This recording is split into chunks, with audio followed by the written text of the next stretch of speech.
What kind of cuts are you expecting, and what happens for your business, for your industry when they come? Well, I will say this. I mean, I think the commercial real estate business has been under a Category 5 storm for a few years now, okay, to say the least. And if you look at the real estate business, you can only control so many things: your cost of capital, your cost to build the building, and then how much people will pay. And unfortunately, two of those things have been in all-time highs for the last 25 years.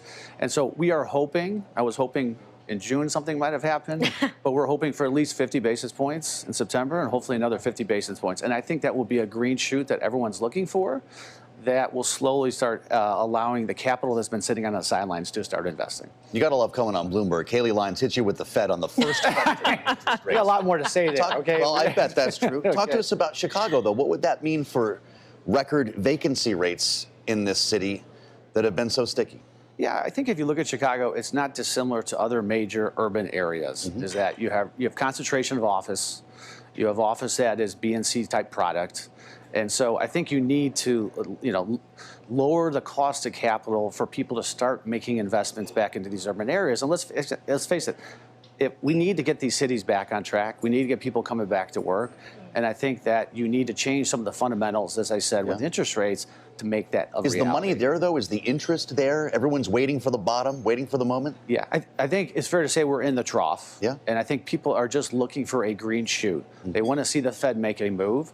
And I think most people think the Fed was too slow in curbing inflation up front. I think that's widely accepted. I just hope they're not too slow on lowering rates going forward.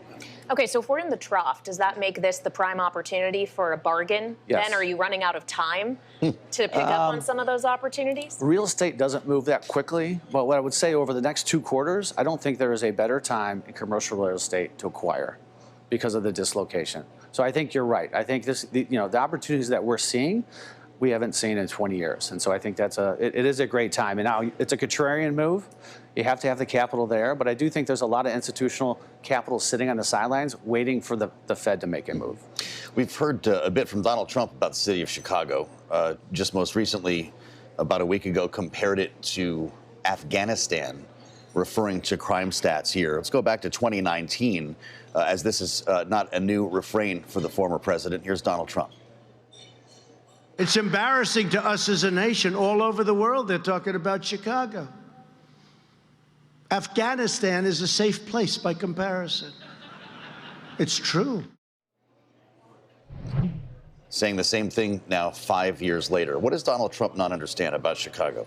I think at the time, during the pandemic, Chicago, like other urban areas, it was a terrible time, and crime skyrocketed. I think if you look at the statistics now, we're going in the right direction. Not just pointing to the 4th of July just last week, said 117 shootings took place here, more than happened in Afghanistan. I'll say this, it's a #1 priority for the city. It needs to remain a #1 priority. No one is happy with where we're at right now. It needs to improve, but we are taking steps in the right direction, whether that takes another year or 2 or longer. I just want to make sure that no matter what happens over the next few years, it has to remain a top priority. If people don't feel safe here, they're not going to relocate their businesses here. They're not going to live here. So that has to remain a top priority.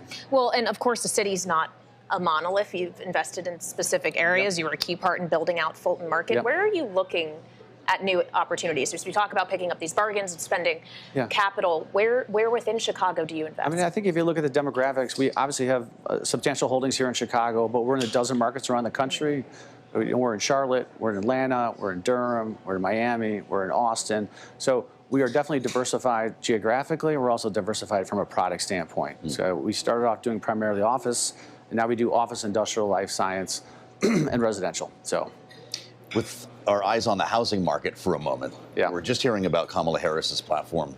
She's offering, or wants to offer, $25,000 in down payment assistance to more than 1 million first-time home buyers. What would that do to the market? What would that do to prices? Well, I would say this. There's a national housing shortage, both for workforce housing and just housing in general. And so we have to find a way to jumpstart that segment. And one of those ways is lowering rates. And one of those ways potentially could be government incentives to expedite that process. But it's definitely an issue, not just in Chicago, but around the country as well. Well, you clearly have some thoughts for Chairman Powell, and others have as well. I mean, Donald Trump has suggested that he would like to play a role in monetary policy decision-making if he wins. Kamala Harris, for her part, seems to be more on the Fed is independent train. But it does speak to this idea that the outcome of this election could have an impact here as well. So knowing the lens with which you are viewing it, what is your view on what happens in November? I would say as long as there's open communication and collaboration, it's not unlike what's happening with the Supreme Court.